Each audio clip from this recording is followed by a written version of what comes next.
Miércoles 25 de agosto de 2021, soy Paloma Barreto y sean bienvenidos a JN Noticias. Comenzamos con nuestros principales titulares.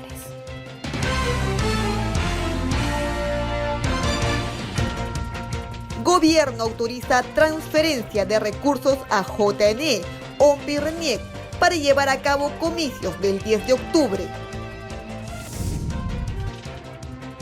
Conozca las funciones del jurado electoral, que verá la consulta de revocatoria y comicios de Chipao. OMPE recuerda qué partidos tienen hasta el 1 de septiembre para informar sobre sus gastos de campaña.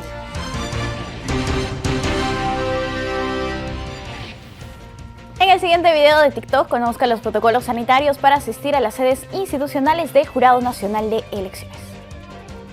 ¿Necesitas visitar uno de los módulos de atención al ciudadano del JNE? Debido a la pandemia, el aforo de nuestras oficinas se ha reducido. Al ingresar pasarás por el protocolo de bioseguridad. Si eres una persona con discapacidad, adulto mayor o mujer embarazada, contarás con atención preferencial. En nuestros locales está permitido el ingreso con un perro guía y está prohibido todo acto de discriminación. Las oficinas de atención al ciudadano atienden de 9 a.m. a 4 p.m. de manera ininterrumpida. En caso desees presentar un reclamo o sugerencia sobre la atención recibida, puedes solicitar el libro de reclamaciones al personal presente en el módulo de atención. Seguimos en pandemia, por lo cual es importante asistir solo si es estrictamente necesario. Contamos con una línea telefónica mediante la cual podemos resolver tus dudas y un correo electrónico. Y en la región Lambayeque, más de 1.000 ciudadanos que ejercieron el rol de miembros de mesa aún no habrían cobrado su compensación económica. La OMPE recuerda que están a tiempo de hacerlo en cualquier sede del Banco de la Nación.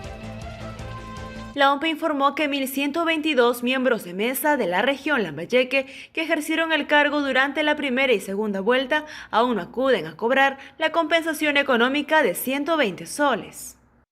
El órgano electoral precisó que se trata de aquellos miembros de mesa que eligieron la modalidad de cobro presencial, de los cuales 213 corresponden a los que participaron en los comicios de la primera vuelta y 909 a la segunda vuelta. Esta entidad indicó que para proceder con el pago, estas personas deben acercarse a cualquier sede del Banco de la Nación. Previamente tuvieron que llenar una serie de datos a través de la plataforma de la OMPE, para lo cual se autenticará la identidad previa a la cancelación del dinero. La entidad refiere que el pago del incentivo para los miembros de mesa constituyó una de las 4 estrategias para el éxito de las elecciones generales. Las otras 3 fueron la aprobación de los protocolos sanitarios, la desconcentración de los electores y la aplicación del voto escalonado. Les contamos también que según el decreto supremo publicado hoy en el diario oficial El Peruano, el gobierno dispuso aprobar la transferencia de partidas en el presupuesto 2021 al Jurado Nacional de Elecciones, la Oficina Nacional de Procesos Electorales y el RENIEC para financiar los gastos que demandará el desarrollo de la consulta popular de revocatoria de mandato de autoridades municipales y el desarrollo de las elecciones municipales complementarias en el distrito de Chipao el próximo 10 de octubre. Esta norma establece en consecuencia que resulta necesario autorizar una transferencia de partidas en el presupuesto del sector público para el año fiscal 2021 por un monto de 14.380.000 soles con cargo a los recursos de la reserva de contingencia del Ministerio de Economía y Finanzas. Por otro lado, informamos que el Pleno del Jurado Nacional de Elecciones creó el Jurado Electoral Especial de Lima para impartir justicia electoral en primera instancia en los procesos de consulta popular de revocatoria y las elecciones municipales complementarias. Pero ¿sabe usted qué funciones cumple la Central de Operaciones del Proceso Electoral a través de Infogov? No se tiene información al respecto. Según la estructura orgánica del Jurado Nacional de Elecciones, el Jurado Electoral Especial es el órgano de carácter temporal creado por un proceso electoral específico que se instala dentro de los 30 días siguientes a la convocatoria de un proceso electoral. Pero ¿sabe usted qué funciones cumple? Una vez instalado, se encargará de fiscalizar la legalidad del ejercicio del sufragio, fiscalizar la legalidad de la realización del proceso electoral de elecciones municipales complementaria y consulta popular de revocatoria del mandato de autoridades municipales, así como velar por el cumplimiento de las resoluciones y directivas del JNE, de las normas sobre organizaciones políticas y demás disposiciones referidas a la administración de justicia electoral, administrar en primera instancia justicia en materia electoral, entre otros. Para estas elecciones municipales complementarias y consulta popular de revocatoria, dicho organismo electoral está constituido por el juez superior titular Víctor Andrés Lazarte Fernández, María Fernández Cabello Arce, designada por el Ministerio Público, y finalmente Ana María Cuevas Vargas de la Cruz, designada por el JNE mediante sorteo en acto público de una lista de 25 ciudadanos que residen en la sede del Jurado Electoral Especial y que se encuentran inscritos en el RENIEC. Ahora tenemos un enlace en vivo con Kerstin Ina, quien se encuentra en la Central de Operaciones del Proceso Electoral para darnos a conocer su último reporte sobre las elecciones en Chipau. Kerstin, adelante, ¿cómo estás? Buenos días. Muy buenos días, Paloma. Hoy la Central de Operaciones del Proceso Electoral nos da su más reciente reporte sobre la instalación, conformación y funciones de los órganos descentralizados para los procesos electorales de este 10 de octubre. Está con nosotros Tatiana Segarra, analista en procesos electorales de la COPE, a quien le damos la bienvenida al programa en vivo. Muy buenos días, Tatiana. ¿Cómo estás? Muy buenos días, ¿cómo están? Sí, efectivamente, la Central de Operaciones del Proceso Electoral ha elaborado 2 reportes informativos acerca de las elecciones municipales complementarias y de la consulta popular de revocatoria del mandato de autoridades, ¿no? En este caso vamos a hablar acerca de la instalación, conformación y funciones de los órganos electorales temporales.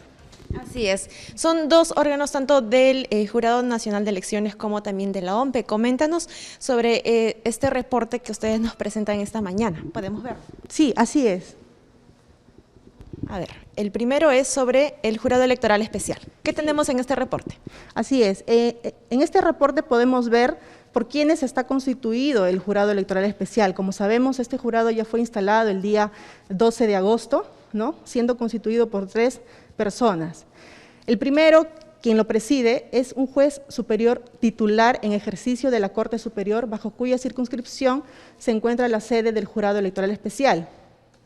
El segundo miembro es aquel designado por el Ministerio Público, elegido entre sus fiscales superiores en actividad y jubilados. Y el tercer miembro ha sido designado por el Jurado Nacional de Elecciones mediante sorteo en acto público, ¿no es cierto? Aquí también podemos ver algunas funciones que ya está cumpliendo el Jurado Electoral Especial de Lima, el cual ha sido instalado para ver el proceso de elecciones municipales complementarias, así como también el proceso de consulta popular de revocatoria, ¿no? Entonces, una de las funciones principales, por ejemplo, es fiscalizar la legalidad del ejercicio del derecho del sufragio, fiscalizar la legalidad de la realización de los procesos electorales, por ejemplo, administrar justicia también en primera instancia en materia electoral, ¿no? Resolver las tachas, las impugnaciones, ¿no es cierto? Y también declarar la nulidad en primera instancia, ¿no? De aquellos distritos en donde se haya configurado alguna de las causales de nulidad conforme a ley. Este Jurado Electoral Especial es como el propio Jurado Nacional de Elecciones, pero para este proceso electoral de manera descentralizada. ¿Dónde se encuentra ubicado actualmente? Este Jurado Electoral Especial de Lima se encuentra ubicado, su sede se encuentra en la avenida Nicolás de Piérola, 1070, en el piso 6. Ahí se encuentra ya ejerciendo sus funciones desde el día 12 de agosto. Muy bien, ¿qué más tenemos en este reporte? Cuéntanos.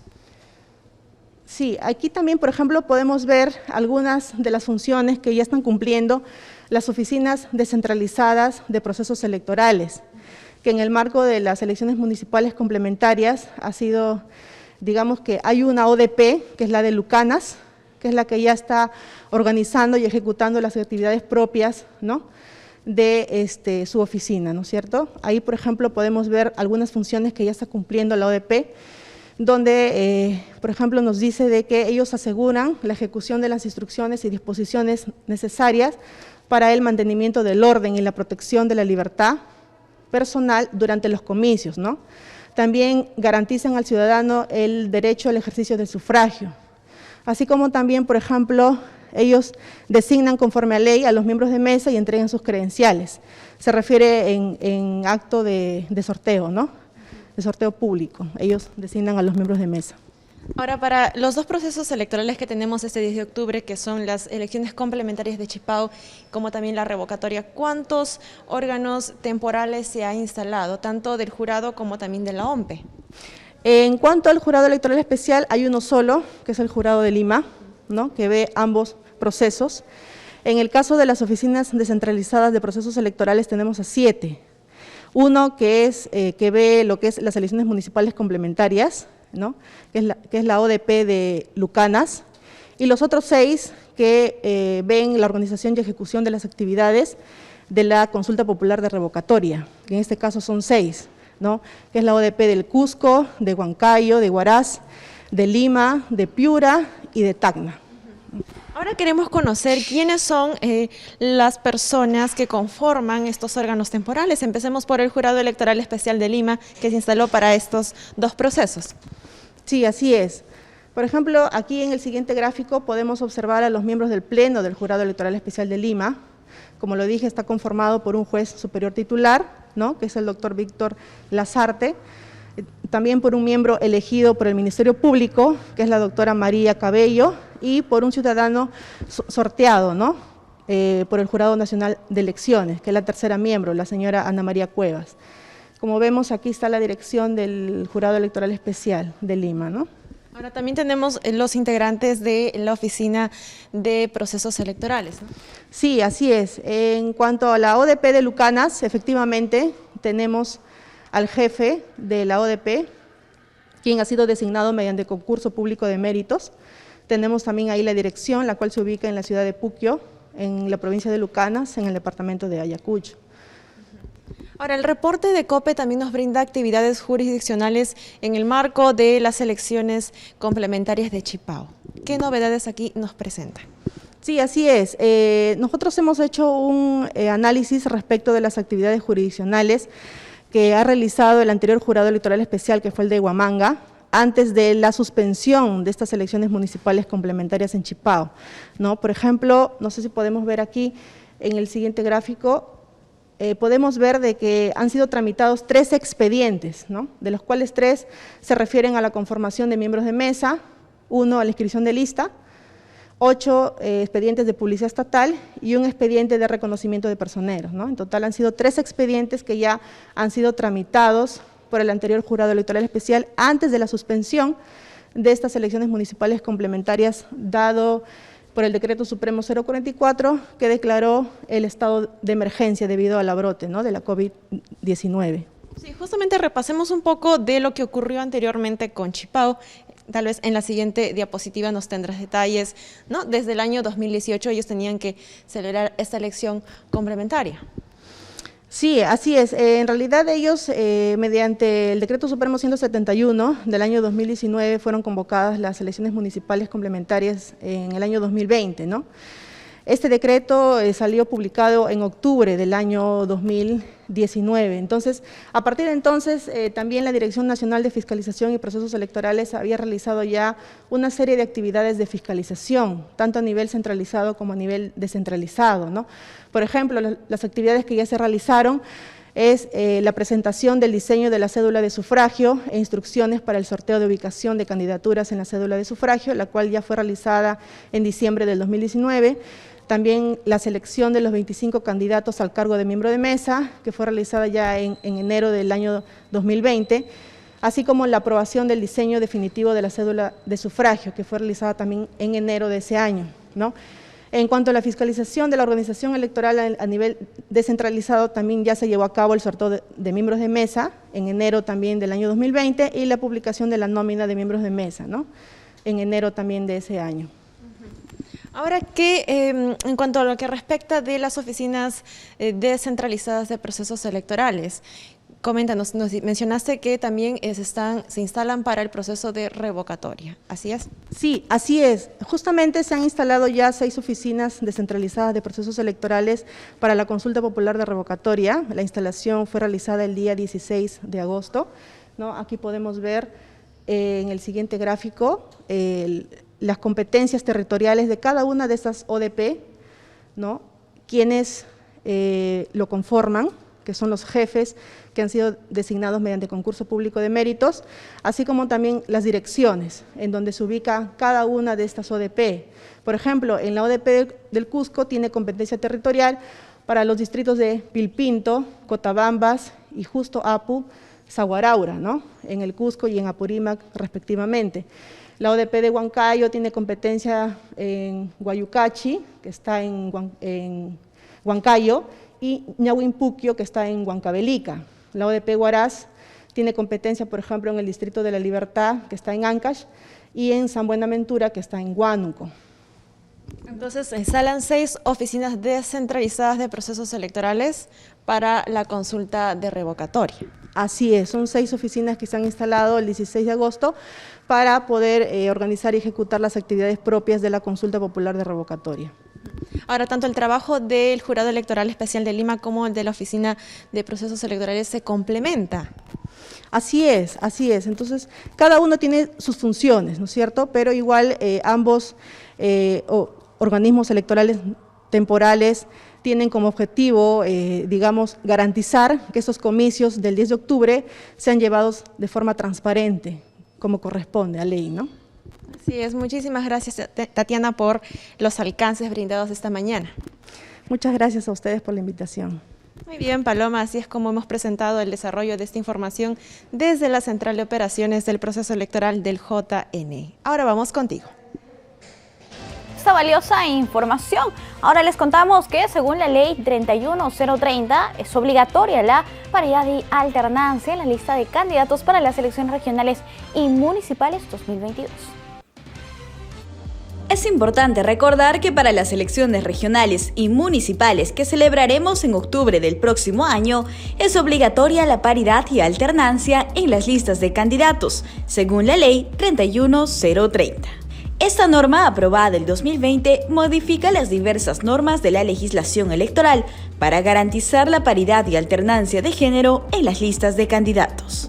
Como la Ley de Elecciones Regionales, que señala que la fórmula de candidatos a los cargos de gobernador y vicegobernador regional debe respetar el criterio de paridad y alternancia, y del total de circunscripciones a las que se presenten, la mitad debe estar encabezada por una mujer o un hombre. En el caso de la lista de candidatos al Consejo Regional, debe estar conformada 50% de hombres o mujeres, ubicados intercaladamente. Del mismo modo, modifica la Ley de Elecciones Municipales, que establece que la lista de candidatos debe estar conformada por el 50% de hombres o mujeres, ubicados intercaladamente.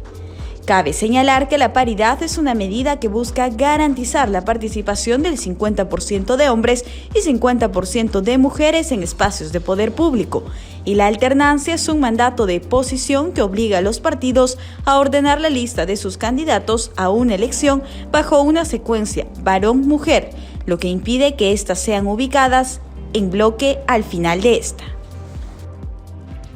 Por otro lado, la OMPE recordó que el plazo de entrega de la información financiera de campaña que permitirá conocer los registros en la segunda etapa sobre los aportes, ingresos y gastos de la campaña electoral será el próximo miércoles 1 de septiembre. La OMPE informó que la información financiera de campaña puede entregarse de manera presencial en las sedes de la entidad o de manera virtual. En todos los casos se podrá conocer la procedencia u origen, así como los detalles de la aportación. Asimismo, precisó que las aportaciones que se realicen a un candidato o candidata no deben exceder de los 50 UIT por aportantes, según lo dispuesto en el artículo 30A de la Ley de Organizaciones Políticas. En caso de que el aportante supere el 25% de una UIT, este debe hacerse a través de una entidad financiera.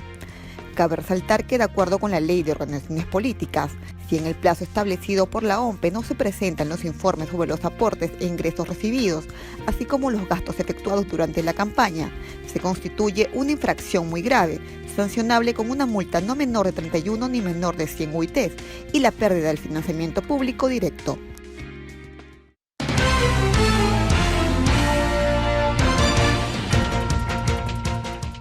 Amigos, tenemos tenemos una entrevista, vamos a hablar sobre el voto electrónico y nos encontramos con Jorge Irribarren. Él es ex jefe del RENIEC y también ha trabajado en la Oficina Nacional de Procesos Electorales. Es experto en informática. Para nosotros es un gusto darle la bienvenida a JNI Noticias. ¿Cómo está, doctor? Bienvenido. Buenos días. Paloma, muchas gracias por la invitación. Estoy a tu disposición. A usted las gracias por acompañarnos. Por favor, coméntenos qué es el sistema de voto electrónico y qué modalidades existen. Bueno, el sistema de voto electrónico es la automatización del acto de votación y tiene dos modalidades, ¿no?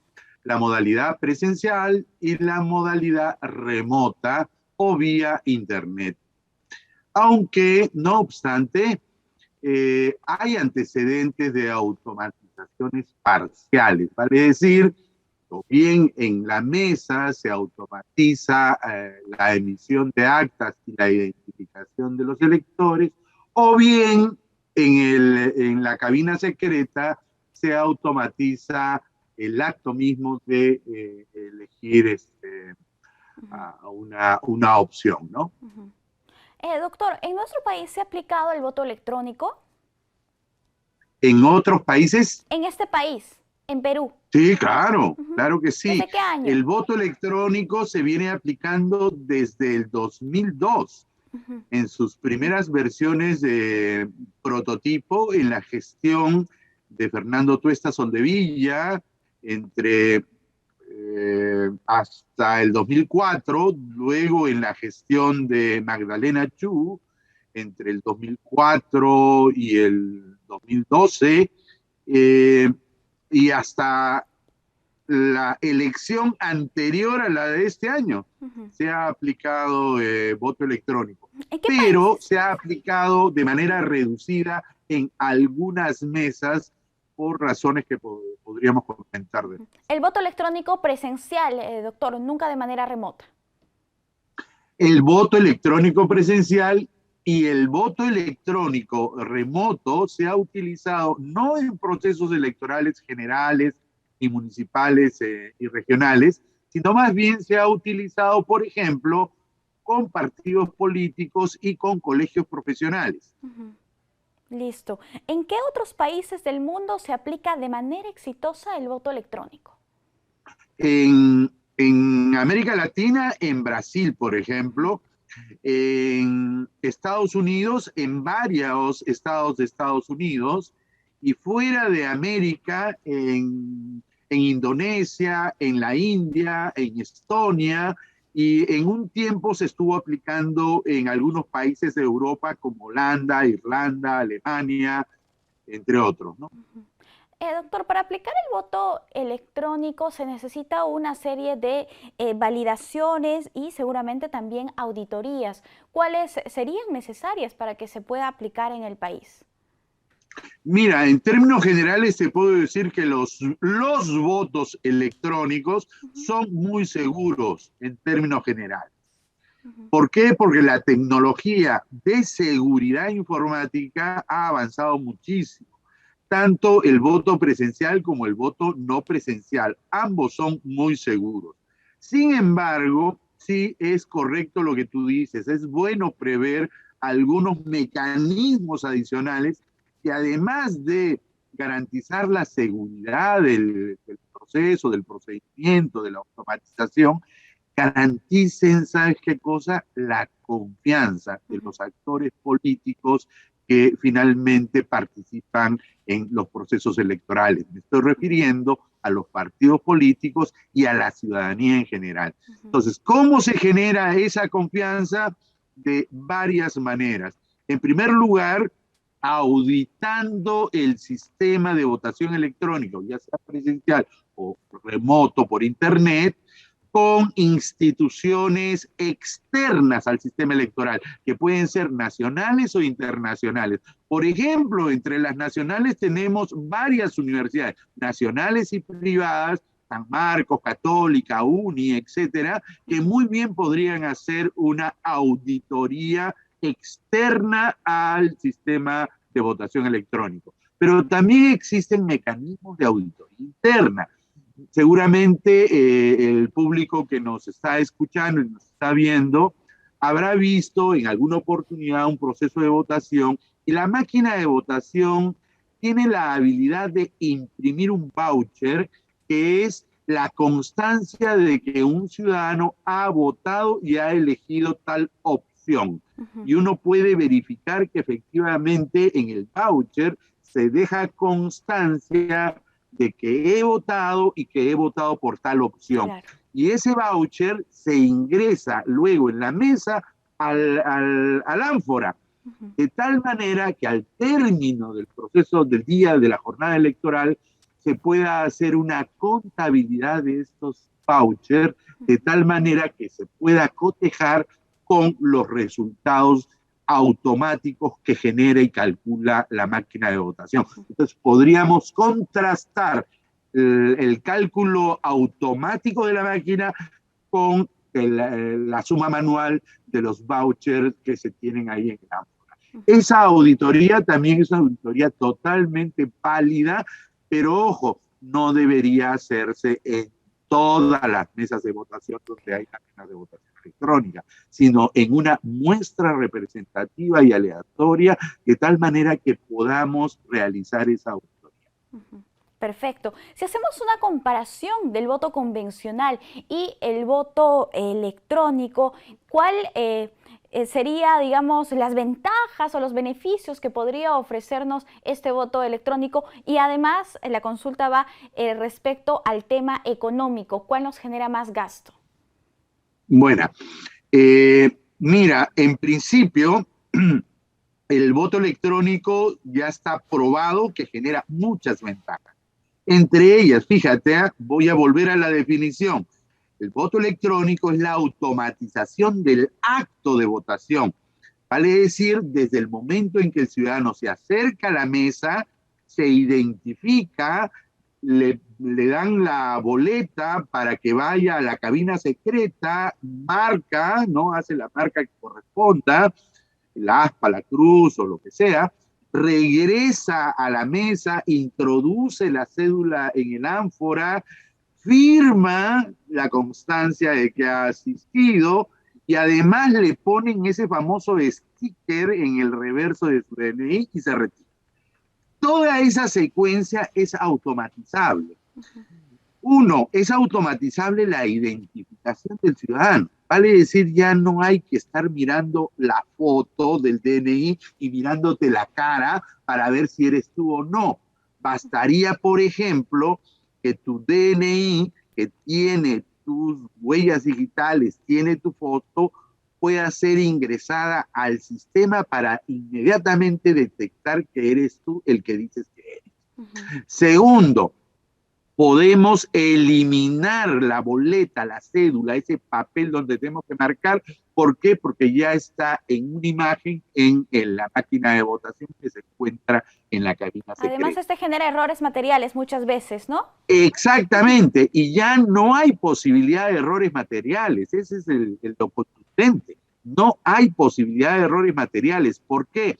Porque inmediatamente que uno ha votado, además de imprimir el voucher, automáticamente ya contabilizó. Y ojo, las actas, son 3 actas las que tienen que emitir los miembros de mesa, y una de ellas, el acta de resultados, la tiene que duplicar, triplicar tantas veces como personeros se encuentren en la mesa de votación.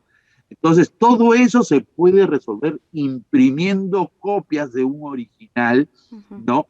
Que está ya almacenado en la máquina de votación. Y finalmente, fíjate, hoy día las actas en papel tienen que trasladarse hasta los centros de cómputo para que allí en el centro de cómputo se tenga que digitar. Claro. Ya no hay necesidad de eso. Hoy día, desde la máquina de votación se puede transmitir desde cualquier punto del país donde haya telecomunicaciones hasta Lima, hasta la base de datos central de la OMPE. De esa manera, fíjate todo lo que se ha ahorrado. Yo personalmente pienso que el voto remoto por internet es mucho más eficaz y creo que es el futuro porque es hasta mucho más barato que el voto presencial. Acuérdate que el voto presencial obliga a la OMPE a poner máquinas de votación en las mesas de votación. Son aproximadamente 90.000 mesas de votación, por lo tanto, el presupuesto para la logística de esa gran cantidad de mesas de votación, me imagino que debe ser altísimo. Por eso yo confío que en tanto que la tecnología cada vez se perfecciona, la seguridad por Internet cada vez se perfecciona, vamos a preferir en lo inmediato, en el inmediato futuro, vamos a preferir el voto por Internet. En mi época, tanto en OMPE como en RENIEC, se propuso la idea de hacer un piloto de voto por Internet en una elección general con los peruanos en el extranjero. Acuérdate, y eso lo sabe perfectamente el Jurado Nacional de Elecciones, que los peruanos en el extranjero son los que menos votan. Sí. Aproximadamente vota el 30 o 40% de los peruanos en el extranjero. Es bastante alto. Ojo, que estoy hablando solamente de los peruanos debidamente registrados, que son cerca de 1 millón de personas. Entonces estamos hablando de entre 300 y 400.000 personas que pueden votar. Y cuando se les hace la pregunta de por qué no van a votar, la respuesta es bien sencilla. Porque les cuesta más caro trasladarse desde donde ellos residen hasta donde la embajada o el consulado pone la mesa de votación. Entonces, un buen piloto sería con los peruanos en el extranjero. Claro. Un segundo piloto que también se comentó es el famoso voto, del voto transeúnte, de aquellas personas que no se encuentran en su ciudad de residencia donde se supone que deberían votar, que por razones de trabajo o cualquier otro motivo se encuentran en otra ciudad, puedan también votar por Internet. Claro, estas mesas de transeúnte que no existen actualmente, ¿no, doctor? Sin embargo, existen todavía muchos cuestionamientos al voto electrónico en Brasil. El presidente Jair Bolsonaro cuestionaba también esta modalidad y como usted mencionaba, que según avance la tecnología, seguramente se podrá generar más confianza en y brindar mayor seguridad y, como usted decía también, se podrán ahorrar seguramente recursos económicos y también tiempo. Muchísimas gracias por acompañarnos, doctor. Permíteme un pequeño comentario sobre el comentario del señor Bolsonaro en Brasil. No es cierto de que el voto electrónico en Brasil genere fraude. Es exactamente todo lo contrario. En la década de los 90 se creó la máquina de votación electrónica brasileña, elaborada por los brasileños, es de propiedad intelectual brasileña, precisamente para eliminar todos los mecanismos de fraude que existían en esa época en el Brasil. Hoy día, la mejor manera de votar es electrónicamente porque impide todo tipo de fraude, en tanto que las auditorías y la confianza ciudadana se haya generado. Creo que ese es el futuro. No hay, la seguridad ya existe. Ya podemos aplicar voto electrónico de manera Hay que trabajar en fortalecer esa confianza en la ciudadanía. Muchísimas gracias, doctor. Cuídese. A ti las gracias, Paloma. Hasta luego, hasta una próxima oportunidad. Amigos, nosotros vamos a hacer una pausa en JN Noticias. Volvemos.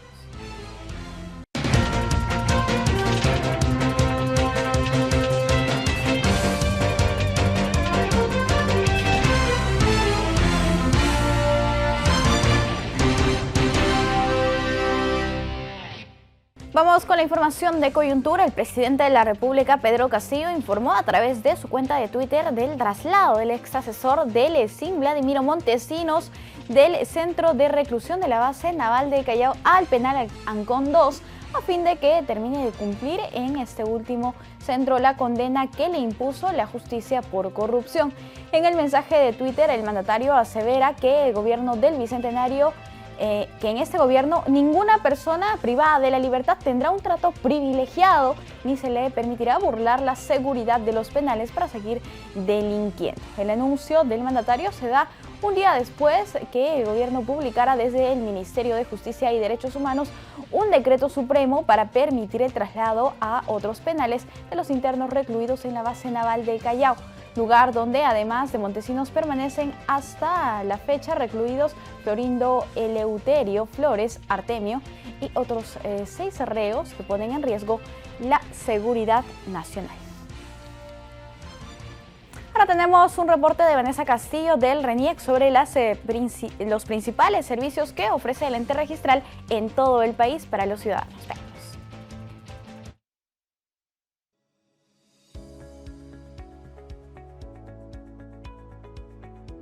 Hola amigos, bienvenidos a la central informativa del RENIEC. Estos son nuestros titulares.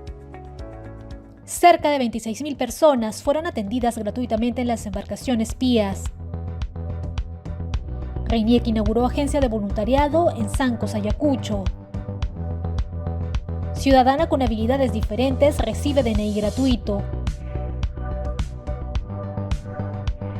Cerca de 26.000 personas fueron atendidas gratuitamente por RENIEC en las embarcaciones Pías, acercando nuestros servicios a diferentes comunidades nativas. Nos acercamos con nuestros servicios a los lugares más distantes, zonas de frontera, comunidades nativas, donde en varias de ellas, varias de esas cuencas por donde se navega, no existen rutas comerciales, o si existen, toman mucho tiempo de navegación para llegar hasta la oficina RENIEC más cercana. Estas campañas se realizaron por vía fluvial y aérea y abarcó centros poblados de Loreto, Ucayali y Puno. Este equipo se desplaza por un periodo de 40 hasta 45 días en diversas campañas, que para este año son previstas 4, de las cuales se ejecutaron en día 2. Los servicios que ofrece RENIEC son inscripciones de nacimiento,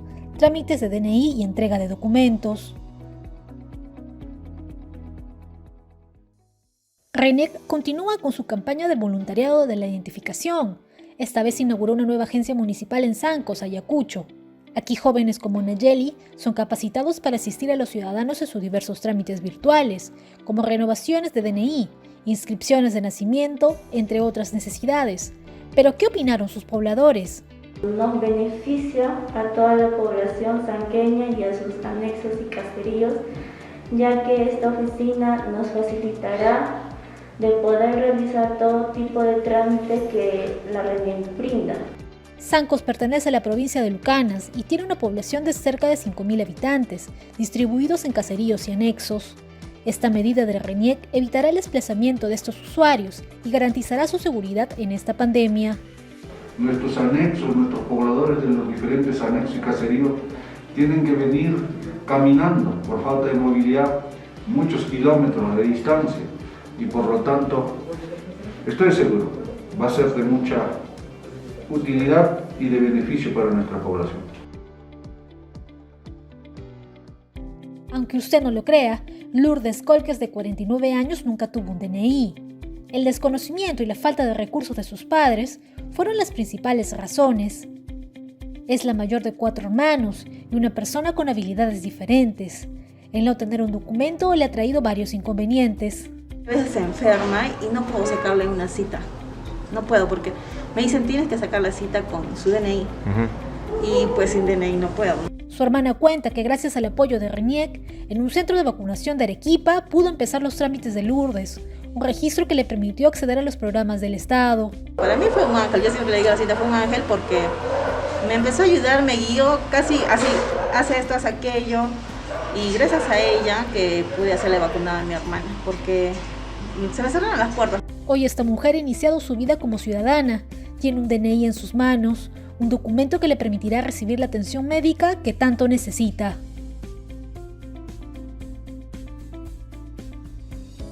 Gracias amigos por acompañarnos en esta edición de la Central Informativa del RENIEC. Recuerde que para mayor información puede ingresar a nuestra página web o visitarnos en las redes sociales. Hasta pronto.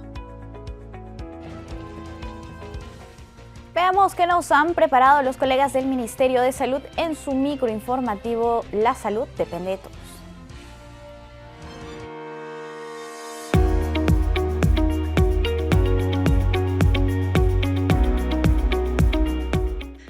Bienvenidos al microinformativo La Salud Depende de Todos.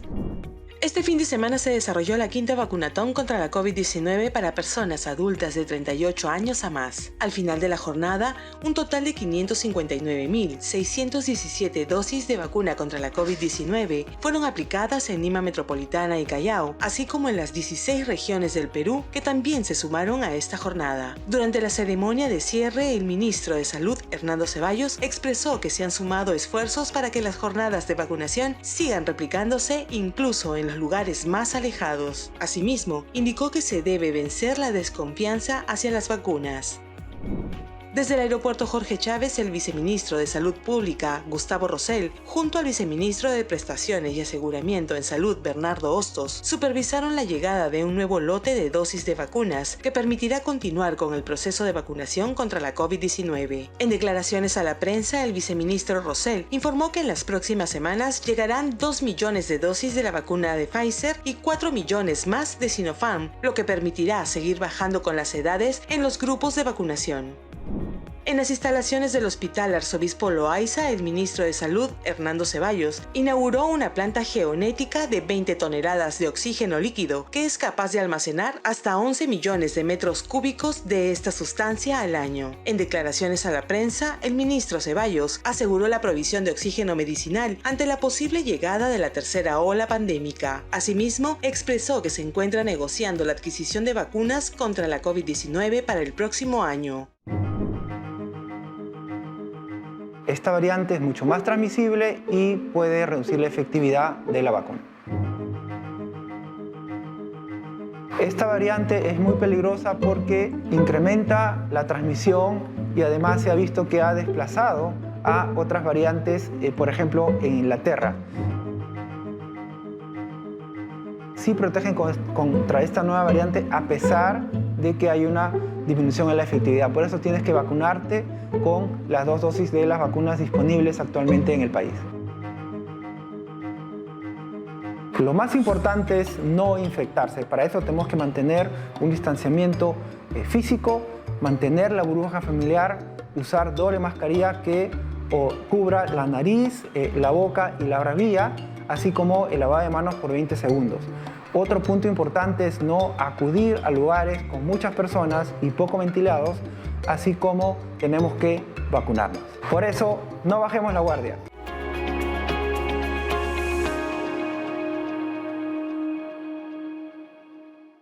Bicentenario del Perú.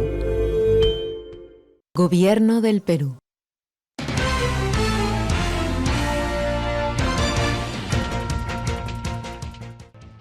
Amigos, tenemos una entrevista para conversar sobre la economía peruana. Hoy nos encontramos con Alfredo Thorn, él es exministro de Economía. ¿Cómo está, doctor? Muy buenos días, bienvenido. Muy buenos días, gracias por la oportunidad de estar con ustedes. Gracias a usted por su tiempo, doctor, muchas gracias. Por favor, coméntenos de qué manera afectó la pandemia a la economía de los peruanos. Bueno, fue un golpe muy fuerte, creo que produjo una de las recesiones más profundas que hemos tenido.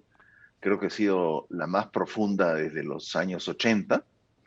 Y si no vamos más para atrás, fue tan profunda como la Guerra del Pacífico, sin que hubiese destrucción de infraestructura física, ¿no? Caímos cerca del 11%. Nuestra medida, que es el PBI, no es perfecta en el sentido de que no captura el daño sanitario que se generó a nuestra población y en los efectos que trae en salud. Solamente mide la producción y eso lo que generó pues fue un golpe muy, muy duro, ¿no? Sí, definitivamente. Comparativamente al resto de países de la región, ¿cómo se encuentra el Perú? A ver, partemos digamos esto en dos partes. Primero, el golpe fue de los más fuertes que hubo en América Latina y en el mundo en general. Tuvimos una de las recesiones más profundas. Creo que la de Argentina fue algo similar, no tan profunda como la del Perú, pero sí sorprende a los economistas como yo, porque un país con los fundamentales que teníamos, que eran esencialmente teníamos ahorro, teníamos un buen manejo fiscal, teníamos un buen crecimiento. ¿Por qué nos caímos tan profundo? La respuesta yo creo que se explica por el hecho de que hubo se tomó una decisión, yo diría, hasta cierto punto dramática, de cerrar toda la economía el famoso 15 de marzo del 2020. Me parece, siempre lo he criticado, me parece que fue muy exagerado, ¿no? Doctor, respecto a los recientes temas políticos que hemos tenido, ¿por qué la inestabilidad económica se relaciona siempre con la política, con las crisis, la inestabilidad que también podemos tener en este ámbito, ya sea en el Ejecutivo o en el Legislativo? Es que, a ver, la economía, a diferencia de otras ciencias, tiene un componente muy importante en la psicología de los individuos. La economía finalmente lo que trata es la asignación de recursos dentro de los distintos agentes económicos. Entonces, siempre la economía trata de mirar hacia futuro, de percibir el comportamiento ya sea de consumidores, inversionistas, y tratar de anticipar lo que van a hacer estos agentes, que son los que finalmente definen el desempeño económico. Entonces, en ese sentido, la economía es como una especie de futurólogo, ¿no? De que trata de ver cómo es que se van a comportar los individuos, si es que van a gastar, no van a gastar, si es que van a invertir. Y en ese proceso, pues las expectativas con respecto al futuro, dentro de los cuales la política cumple un rol muy importante, pues toman un rol preponderante, ¿no? Yo quisiera ser claro de que no es solamente un tema de América Latina, que somos países políticamente inestables, no, es países tan estables como el Reino Unido o como Europa o como Estados Unidos, también tienen una gran importancia las decisiones futuras políticas o económicas, ¿no? ¿Cuáles son las consecuencias económicas más visibles que ha generado esta inestabilidad política en estos últimos meses? A ver, podríamos dividir en tres, ¿no?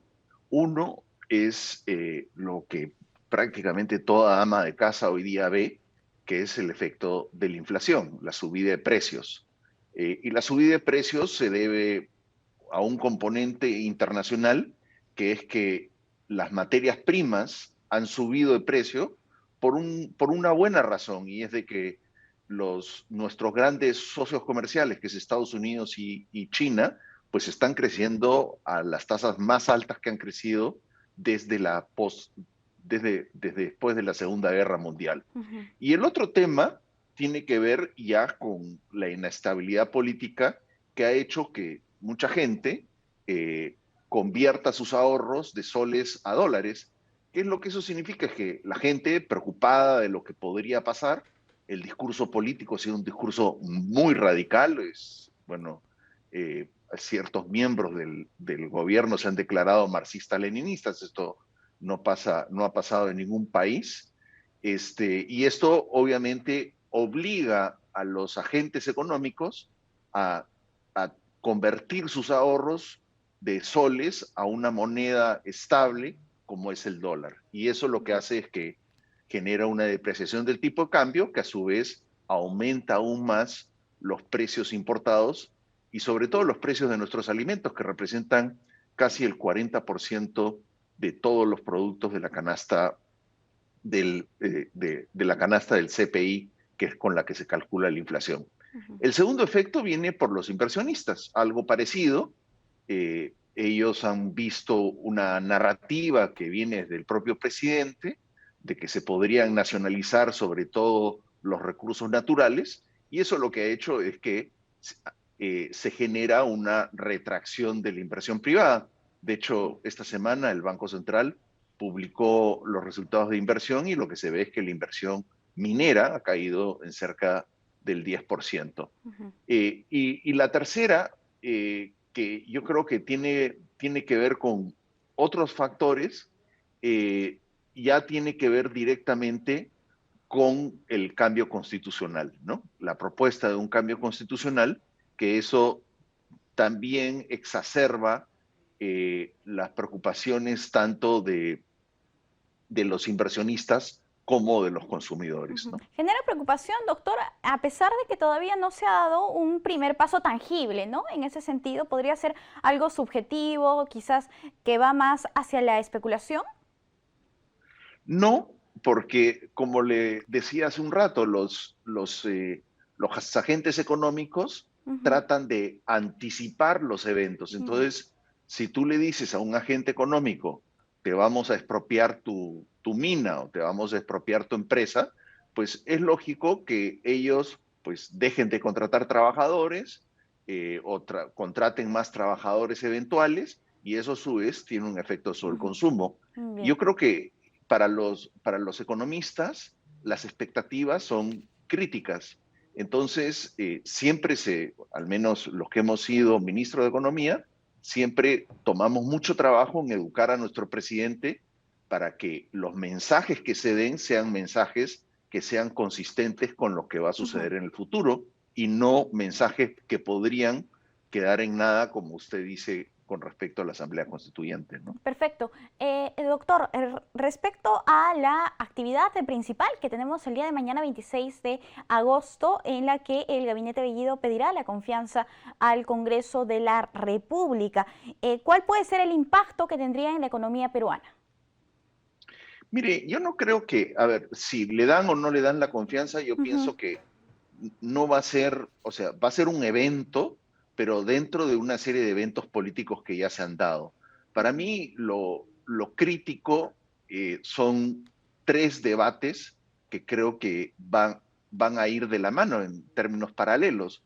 Uno es qué va a hacer el gobierno del presidente Castillo con respecto a la ejecución presupuestal y sobre todo a la economía. Si es que él va a lograr destrabar los proyectos y hacer crecer la economía, o si es que va a pasar como lo que ha pasado con los 2 presidentes anteriores, que la ejecución presupuestal se retrasó.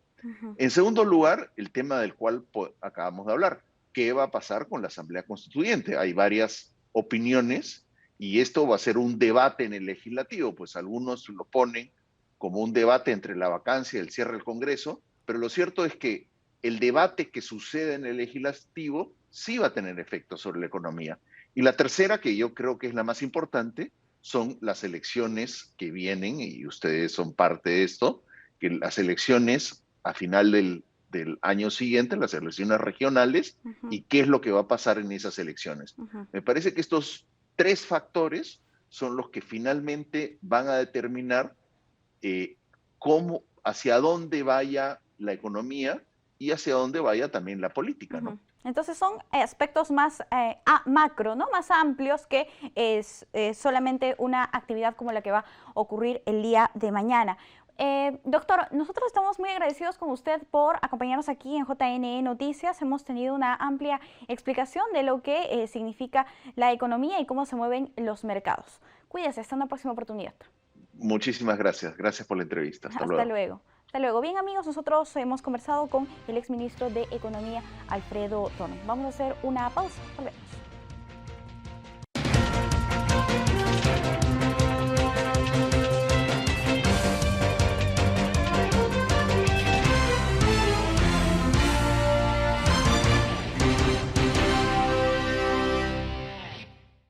En JNE Noticias vamos de inmediato con nuestro bloque internacional.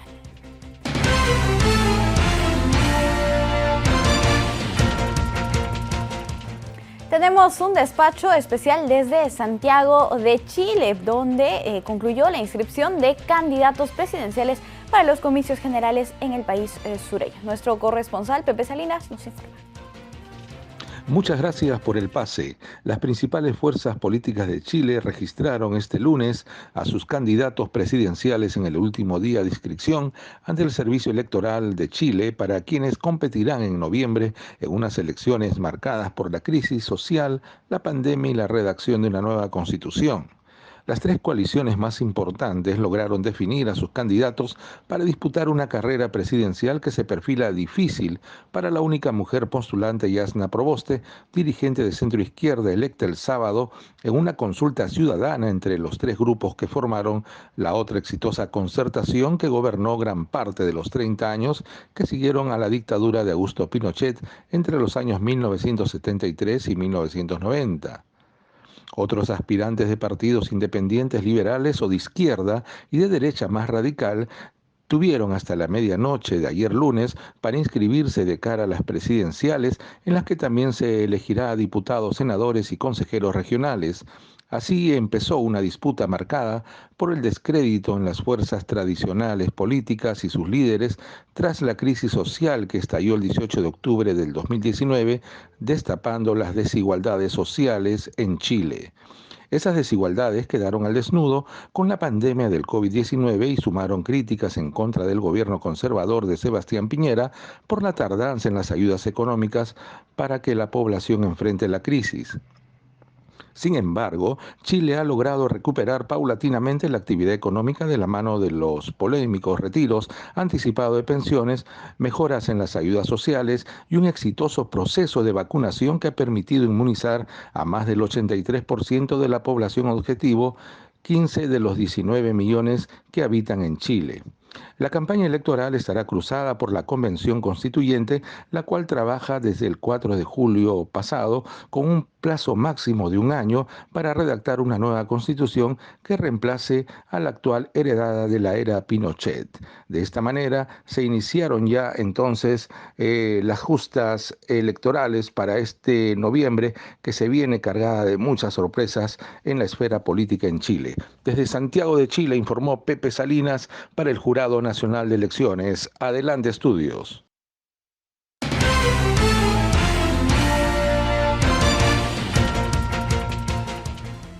Amigos, no tenemos tiempo para más. Muchísimas gracias por acompañarnos en JN Noticias. Nos reencontramos mañana aquí en el canal 516 de Movistar TV, las redes sociales del Jurado Nacional de Elecciones. Les compartimos ahora imágenes de un homenaje por el bicentenario peruano. Han iluminado algunos monumentos. Veamos.